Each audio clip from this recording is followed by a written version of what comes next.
Hello and welcome to EV News Roundup for September 2025 here on Jim's EV Adventures. Today we're hitting the road with the latest on some new EV models that you may be interested in, the end of the federal EV tax credit in less than 2 weeks, a shocking story about taxpayers footing the bill for big oil, and a review of some of the past videos that I've done here in the past couple of weeks. Buckle up, let's dive into this news.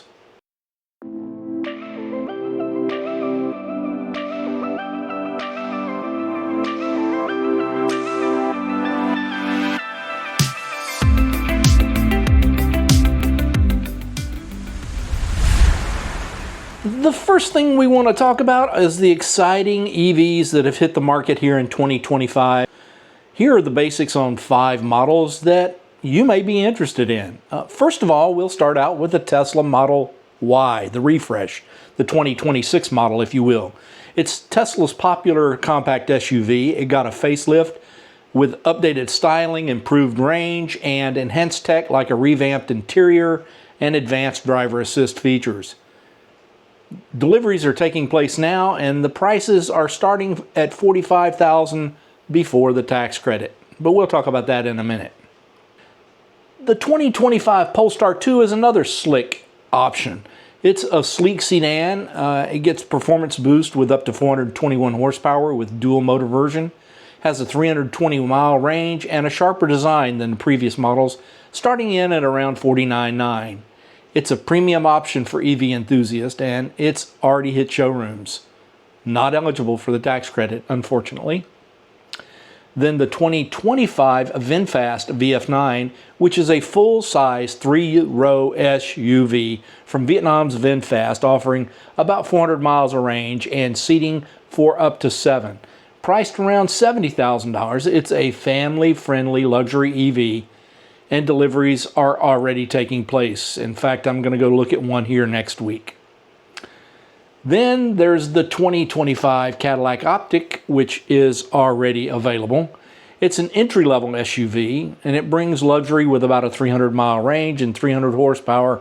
Prices starting around $54,000, and it's packed with tech like Super Cruise, and it is also eligible for the EV tax credit.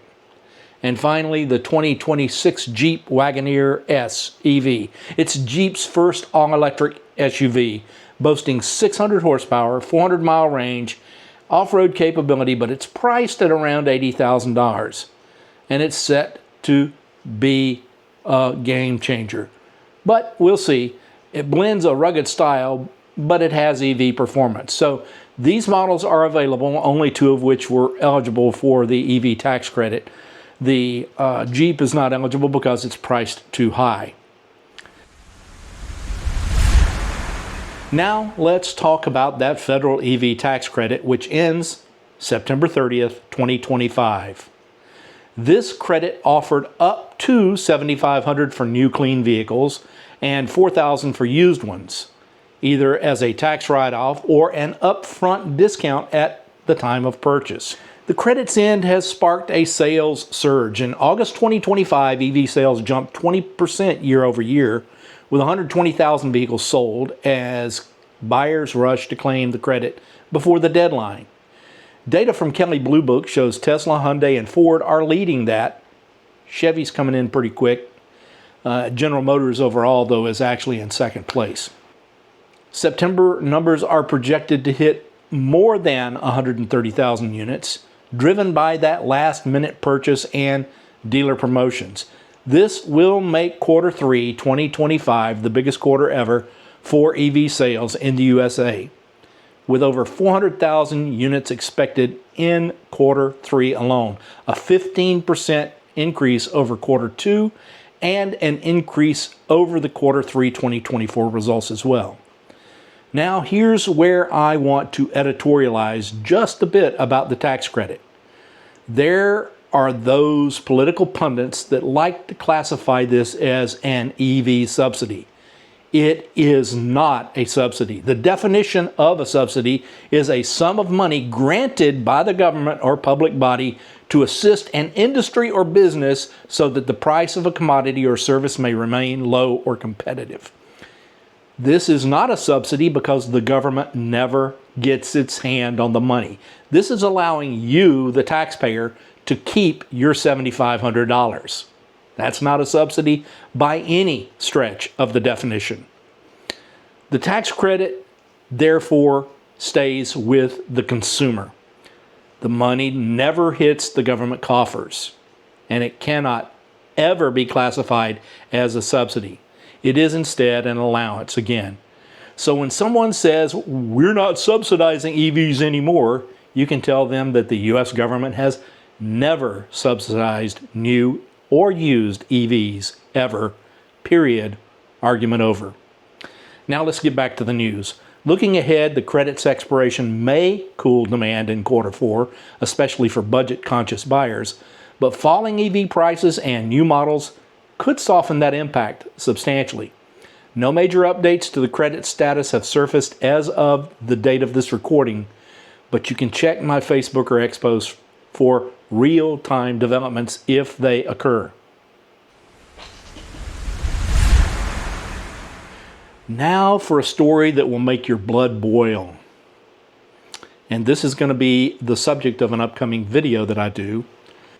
But this is a story where taxpayers are stuck paying billions to clean up big oil's mess. Their abandoned oil and gas wells. Again, we're going to deep dive into this in a separate video soon, but here's the rundown. Since the late 19th century, millions of wells have been drilled across the U.S. Many left abandoned when they stopped producing. These orphaned wells, well, there's about 142,000 of them documented, and 250 to 750,000 that are undocumented. They leak methane, they pollute groundwater, and they pose serious risks. Pennsylvania, Oklahoma, and Ohio lead with over 70,000 documented orphaned wells combined. Texas comes in fourth, but they haven't documented everything there yet. These are concentrated in historic drilling hubs like Appalachia, and some are even in the Gulf. 22,000 wells remain unplugged in the Gulf, with over 14,000 inactive and more on the way. Plugging these wells is not cheap. The median cost is $20,000 to $25,000 without site restoration, and jumping to $76,000 median cost when you do a site restoration. In tough spots like Alaska, the cost can hit $3.5 million per well. The total cost to plug all wells, onshore and offshore, will be a staggering $300 to $310 billion on the low estimate. Taxpayers are on the hook for much of this, especially for orphan wells, and especially for wells that do not belong to current existing gas companies. A lot of gas companies went bankrupt in the first half of the 20th century, so their orphaned wells nobody owns. The 2021 Infrastructure Act has allocated $4.7 billion, and they've plugged 9,400 wells so far, but that's just a drop in the bucket. Compare that to the EV tax credit, which let buyers keep $40 billion of their own money over a 15-year time period. Not a dime came out of the public coffers, just less tax collected. Well, cleanups, though, they hit every taxpayer directly with no choice in the matter. Stay tuned for our full video on this environmental scandal, and I promise you, you won't want to miss it.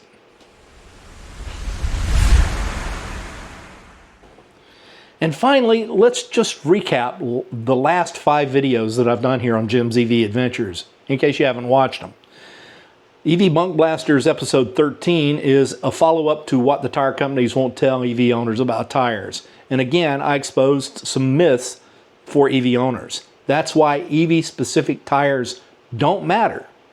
What matters is a tire that will give you the proper performance and range and keep you safe while driving. And these videos help you avoid costly mistakes. Bunk Blasters episode 12, EV charging myths blasted in minutes, we debunked charging myths like EVs take too long to charge, with facts on fast chargers and some real-world tips. Then we talked about sticker price. Is it sticker price or total cost of ownership? Car buying mistakes that everyone makes. This video broke down the total cost of ownership versus just sticker price, showing why EVs save money over time despite sometimes significant upfront costs. Then I did a surprising history of EVs, where they started out back in the 1830s, and I brought us all the way to the modern times. High-tech models are making a big change in our world, all around the world. Then in the 5th episode, I did a 1-year review about what we have learned about the Ioniq 5 after 18,000 miles in 1 year. It's a great car. We covered range, comfort, and why it should be a top EV pick for anyone considering an electric vehicle. Check them all out. Links below. Okay, folks, that's a wrap for today's EV News Roundup. From hot new EVs to the end of the tax credit, big oil's costly legacy, and a few of the videos that I've done over the past few weeks. We're just getting started, and I'm trying to help keep you in the driver's seat. If you've got thoughts on who should pay for well cleanups, go ahead and drop those in the comments. But remember, subscribe, hit that notification bell, and join us for all the adventures here at Jim's EV Adventures. And I'll see you out there or somewhere along the route from point A to point B. So take it easy, everybody. See you all real soon.